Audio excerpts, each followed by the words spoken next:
about 600 calories a day with 0 fat regain. Even though I knew the science of it, could not believe this actually worked. In today's video, I'm sharing my guide to eat more calories, more volume of food, and stay lean. We're gonna chat about tips, my experience reverse dieting, and how I was able to add hundreds of calories without gaining any weight. And I'm gonna share what I'm eating today so you can kind of see all of these things put into practice and see some examples. I'm a big believer that eating healthy should not be restrictive. And honestly, I think it can be pretty easy. We don't have to overcomplicate it. So let's get into it. I know everyone is talking about protein, okay? But here is why protein is so important, particularly if your goal is to eat more while maintaining your physique, which personally, that is always my goal. Protein takes a little bit more energy for our body to digest, so we only actually net about 70 to 80% of calories from protein. So if you're eating high protein, you can actually eat more calories total. Carbs and fats are obviously super important and they have their own important functions in the body, but I think a lot of us, particularly women, are not getting enough protein in. I know if I'm not focused on it, I'm definitely not getting enough. Protein does have some other benefits, so it helps keep us fuller for longer because it's a little bit slower to digest, and it also protects against muscle loss. And of course, if you're focusing on building muscle, it's super, super important because it's those building blocks we use to actually build that muscle. Now, does everything we eat need to have protein? Absolutely not. No. I'm a big believer that some things should just be sacred, so I don't try to force it. But when I can sneak in a little bit of extra protein, I always do. The best example of this in my life is my protein iced lattes. I see a lot of people making protein coffees using protein powder or protein shakes, and I am morally, ethically, spiritually opposed to that. I just think it tastes so bad. What I am okay with though is ultra filtered whole protein milk, which is lower calorie, higher protein, tastes very similar to real whole milk. And in my latte, I'm getting about 14 grams of protein every morning, so that is just like a win-win. I've been using sweetened condensed milk and cinnamon to sweeten my coffee, and it is seriously so, so good. So I've actually already had my coffee today because I could not wait to fully get ready and start filming and set up my camera and everything. But I did film it for you, so I'll show you really quickly how I made that.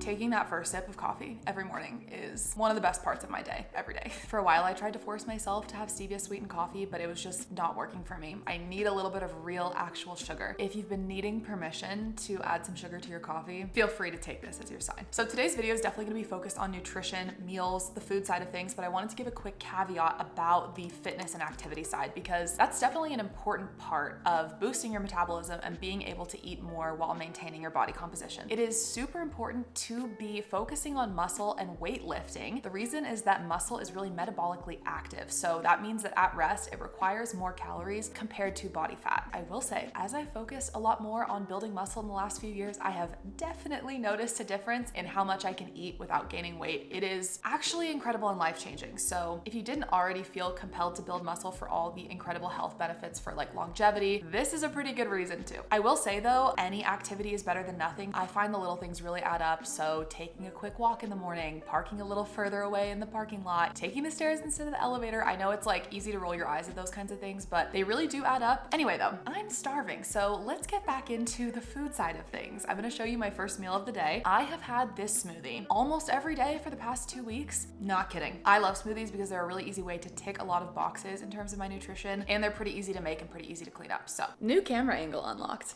I recently cleaned off my countertops and made them a little bit more aesthetic, but way less functional. So now every time I want to make something, basically, I have to crawl on the floor, get all of my appliances out of these cabinets, which I don't know, it's only day 2 and I'm already starting to lose my mind a little bit, but it does look very cute around here. So there's that.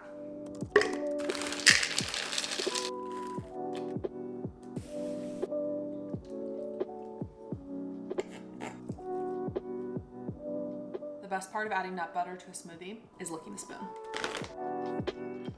I like to add a little bit of ice just for volume, honestly, and so that it's extra, extra cold, even though my fruit is already frozen. If you let your blueberries and milk sit for too long, the blueberries will actually freeze the milk. Do you guys remember that trend in 2020 where you put blueberries and milk in a bowl and it would make like kind of ice cream? Anyway, a little bit of water.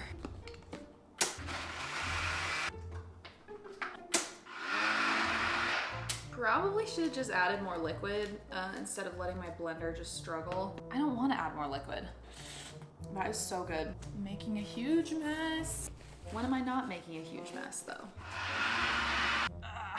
Oh. That's another reason why you gotta lift weights. How else are you gonna open your blender? I knew there was a banana chunk, whatever. I accidentally made this kind of huge, but not mad, honestly. Yeah, it's perfect, to be honest with you. It is actually perfect. So this will be gone in 5 minutes. So I'll see you then. Okay, another way to kind of get more bang for your buck and be able to eat more volume is eating minimally processed foods. I feel like this is one of those things that we can all agree on, which feels kind of rare in the nutrition world. I don't think anyone would really make the argument that eating more fruits, vegetables, whole grains, foods that are natural, less processed is gonna be bad for us. Actually, I take that back. There are people out there convinced that vegetables are bad for you. But anyway, I'm talking reasonable people. Most reasonable people agree that minimally processed foods are good for us. Similar to protein, whole foods are a little bit harder to break down most of the time, which just means that our body expends more energy trying to digest those foods. So we're netting less calories because of that. I want to be clear though, that's not to say that processed foods are bad. I have tons of processed foods in my diet. For example, whey protein powder is technically ultra processed, right? Just because something's processed does not mean it's unhealthy. I think it's easy to fall into black and white thinking, but with nutrition, there's a lot of gray area. Speaking of gray area, not all minimally processed foods are going to be lower calorie and lower net calorie. So for example, peanut butter, I buy one that's just peanuts and salt ground up, but because of the fat content, because of how calorically dense peanuts are, peanut butter is just really high in calorie. It's important to be aware that just because something's minimally processed doesn't mean that it's going to support your specific goals. I try to be mindful of things that are high in fat, oils, nut butters, nuts, seeds. They're all so incredible for your health. They're really important, but I have to be careful with portion sizes because left to my own devices, I would eat like 6 spoonfuls of peanut butter in one sitting, to be honest. Let's chat a little bit about reverse dieting. So this is where we get into how you can increase your calories substantially while maintaining your physique. And I know that this is probably raising red flags for a lot of you watching, like that doesn't really make any sense. I felt the same way before I tried it, and I will share my results with you because it was insane how well this worked. If you've never heard of it, reverse dieting is when you gradually increase your calories to speed up your metabolism and prevent weight regain. I know the term boost your metabolism is a little bit suspicious, but stay with me. When we increase our calorie intake slowly, it allows our bodies to adapt and kind of reset some of the negative metabolic adaptations, which is essentially just how our bodies slow down our metabolism and survive when we're on low calories. If your current calorie intake feels low, feels unsustainable, then reverse dieting is a really incredible option to kind of see how far you can push your metabolism. So starting around the new year 2025, I did a couple months of a calorie deficit to lose some weight I had gained over the holidays. Coming out of that, I really wanted to prioritize a slow and steady reverse diet to minimize weight regain. So basically I added, I think it was like maybe 75 to 100 calories each week for an 8-week-ish period. And if you want to hear exactly how I programmed my calories, there's all different ways that you can do it depending on your goals and kind of the prep work involved in that. I will link a video I did on that up here, and I get into the science of it a little bit more in case that's interesting to you. But yeah, basically I tracked my calories pretty closely for the first few weeks. And then when I started to get closer to my maintenance, like the end of the reverse diet, I stopped tracking quite as closely, but I was still generally aware of how much I was eating and making sure I was adding those incremental calories each week. So between the start of my reverse diet, when I was in my calorie deficit, to the final week, I added about 600 calories a day with 0 fat regain. Even though I knew the science of it, this was still so mind-blowing. I could not believe this actually worked. So I'm currently on the highest calories I've ever maintained at in my whole life. And that probably comes down to a couple things. I definitely focused on building muscle over the last few years. I've also been making a lot of small tweaks and changes with the foods that I eat. So everything we're talking about throughout this video today. And I really do think taking that slow and steady reverse diet to end my calorie deficit rather than just one day, going straight back to my maintenance calorie intake really made a huge difference. So this past summer, about 6 months before that, I finished a fat loss phase and I was so burnt out and exhausted. I wanted nothing to do with tracking my calories. So I just went straight back to maintenance. I did end up regaining quite a bit of weight after that. I find honestly the part after a fat loss phase is harder in many ways than the actual diet itself. But in my opinion, it's so worth it. So if you have any questions about reverse dieting, leave a comment. I'd be happy to chat and answer as best I can. But yeah, I know this is a lot. With nutrition, things can get complicated really fast. That's why I am so excited to share Nourish, the sponsor of today's video. Nourish is the the easiest way to find and speak to a registered dietitian covered by your insurance. They are committed to making dietitians accessible for everyone. Appointments are held over Zoom so you can do them from the comfort of your home, which I love, honestly. Nourish accepts hundreds of insurance plans in all 50 US states, and 94% of Nourish patients pay $0 out of pocket, myself included. They have something called no surprise billing, so essentially they'll give you an estimate of the cost of your appointment beforehand. If your insurance denies it for any reason, they will not charge you anything more than that initial estimate for appointments that have already occurred, which I love because there's nothing worse than getting a surprise medical bill in the mail. Signing up takes 5 minutes on their website. You can do it from your phone or laptop. I personally see a dietitian through Nourish, and it's the best. Currently, I am working on reducing processed foods in my diet, so my dietitian has been sharing tons of different ideas for that, since that's definitely one of my weak spots, honestly. Even though I do a lot of my own research on nutrition, it's so helpful to have that clinical perspective from someone who has that experience and education and who stays up to date on the newest research, because it can be a lot. Nourish dietitians are focused on helping you make sustainable, lifelong changes instead of quick fixes like fad diets or restrictions. They're also focused on proactive rather than reactive healthcare, so you can start working with a dietitian even if you don't have any health concerns as of now. And dietitians really do so much more than you think. They can help with weight management, eating disorders, diabetes, gut health, women's health, sports nutrition. They can even help you program something like a reverse diet if you want. And let me tell you, that can get a little bit confusing and complicated. I literally made mine in a spreadsheet. Registered dietitians are truly the gold standard when it comes to evidence-based nutrition support, which is why I am so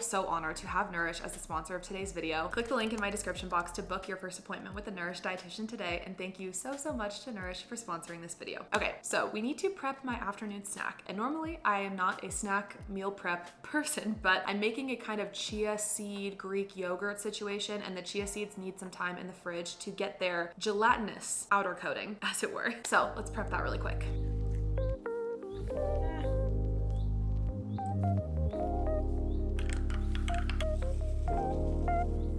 I wish I could give you measurements, but I honestly just eyeball it, and then I'll check it after I leave it in the fridge for maybe an hour or so. If it's too thick, I'll add liquid. If it's too runny, I'll add more chia seeds. I just can't really be bothered to measure it out. I'm gonna leave this in the fridge for maybe an hour or two. I think you only technically need like a half hour, but I like it to be very tapioca-ish. Okay, it's like 1 p.m., 1:20, and I need a little bit of caffeine to get me through the rest of the afternoon, so I try to stop my caffeine around 1 or sometimes 2. The earlier the better though, because the later in the afternoon you have caffeine, it can have a little bit of a negative impact on sleep. But yeah, just gonna make a quick little matcha using my favorite matcha mix. I'm gonna use some ultra filtered protein milk again because honestly, I just love milk, and it's fine because I'm getting extra protein in. So I basically just drink unlimited milk throughout the day. Just did a quick check on my chia pudding. For this particular recipe, the Dairy Queen Blizzard test is important, so pretty good. I'm not quite hungry for this yet, so I'm gonna pop it back in the fridge until then, because guys, I'm gonna be honest, I do tend to eat a little bit healthier when I'm filming because I wanna share healthy recipes with you. I wanna share more home cooked stuff. And then I'm always reminded like, wow, when I'm eating high protein, high fiber, you know, following all the advice that I literally get on here and give you in every single video, I actually do feel amazing. I do stay full. I do feel satisfied. It's crazy. But anyway, yeah, I'm just genuinely not even hungry yet after that smoothie this morning, which I know sounds ridiculous, but protein, fiber, it works, man. It works. So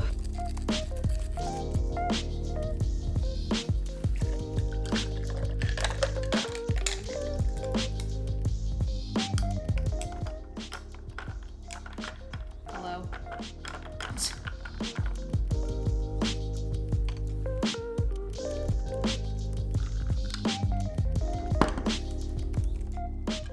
Keep a few of my extra bowls and plates in this little cabinet, and unfortunately the door broke, so watch what I have to do to get this cabinet open. So I basically push this door in and then grab this little push thing.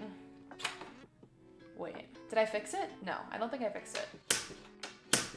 Oh, I just made it worse actually. Anyway.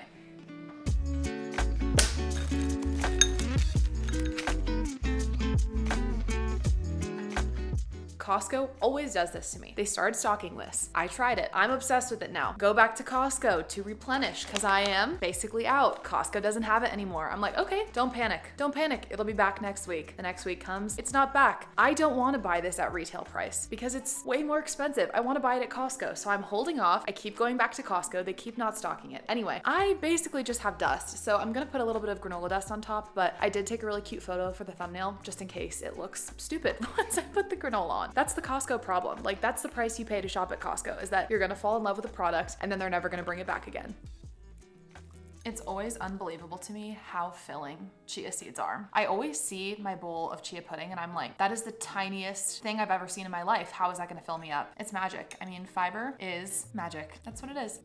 That's so good. Simple, but effective, okay? Coconut isn't really optional, honestly. It's really good. It adds a little something. It's cute. Come on. Anyway though, let's chat a little bit about fiber. Similar to protein and minimally processed or whole foods, fiber takes a little bit more energy for our body to break down. You may be noticing a pattern here. Because of this, our net energy intake ends up being a little bit lower when we're eating a high fiber diet. These little bits here and there from small changes that we make, these things really add up and can make a huge difference. And I get that this can be overwhelming to start all at once. These are things that I've done slowly over time. I didn't just wake up one day and start eating this way. I have made small tweaks and changes, introduced new foods, maybe one meal at a time, over years and years and years. If you're feeling overwhelmed right now, or really anytime you're watching my videos, highly recommend taking it one small thing at a time and layering over time. That said, I think if we hyperfixated on fiber the way that we do on protein, we would all be so healthy and we'd be feeling so much better because fiber has a lot of benefits besides just being a little bit harder for our body to digest. It also helps keep us fuller for longer for that same reason. It's really good for our gut health and digestion, so if you want to have a flat stomach, fiber is great. It's also preventative for colon cancer, and unfortunately we've been seeing a rise in that in young people, so really important to be hitting your fiber goals. I personally like to target about 14 grams of fiber per 1,000 calories. I know that's a lot, okay? I know, but one step at a time, one meal or snack at a time, little by little, it's doable if you are keeping it top of mind. And that's why I really like to simplify my nutrition into kind of the 3 key factors: protein, fiber, and eating whole foods. When I start to get any more complicated than that, it's just really hard for me to stick to and maintain, which obviously the most important thing is finding something maintainable, because if you follow the perfect diet but you can only stick to it for a week, like what good does that do? This is really a lifelong experience, which I know is overwhelming. Like, oh my God, you're telling me I have to wake up every day and figure out what I'm gonna eat to hit all these different nutrition goals. Like, I know it's a lot. Just taking it one day at a time here. If you watch my vlogs, you'll start to notice I'm a bit of a meal repeater. When I find something that works, I just eat it over and over until I literally can't stand it, and then I find something else. So yeah, my current obsession is definitely Greek yogurt bowls. Today I decided to add some chia seeds in it because I really love the texture it gives it. It's very thick. Chia seeds actually have some of the highest fiber per 100 calories of any whole, like, unprocessed food. Fun fact, to be clear, earlier today I also had a slice of untoasted bread and some pretzels. I didn't film it, not because I have anything to hide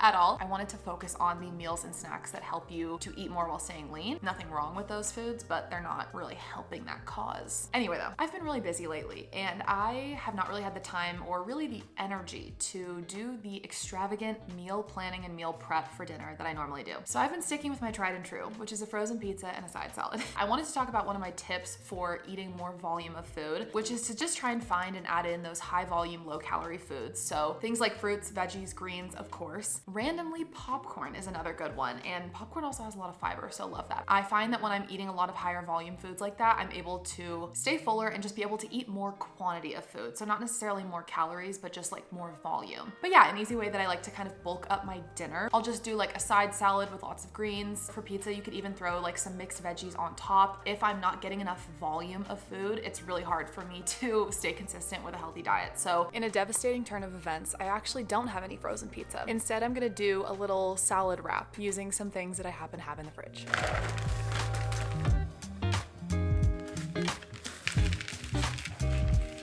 I was honestly too lazy to make this into a real salad wrap, so I'm just having salad with a little bit of bread on the side. I'm lacking a little bit in protein for dinner, but it is what it is. We're just doing the best we can out here, and it's fine. I am happy that I got in some like veggies and a little bit of volume with that meal, so I'm still gonna call that a win. Wanted to chat a little bit about calorie-dense foods. Honestly, calories are not everything, but if your goal is to maintain your current physique eating more food, it's definitely something you need to be aware of. And I also try not to get full off of those foods because I find that's when things really go south. For example, I've talked about this on my channel before, but I have something I call a pizza eating process. I will have like some kind of side salad or something a little bit higher volume to start, get some veggies, greens in, whatever. I'll make sure I have some water, which sounds kind of dumb, but honestly it does really help with feeling full and satisfied. The outcomes are very different doing that versus just sitting down to have some pizza and telling myself, oh, I'll just stop when I'm full. It takes a lot of pizza for me to feel full, and also it tastes so good that it's very hard to even notice when I'm full because I just want to keep eating it because it tastes so good. Anyway, there's a whole world of hyperpalatability. There's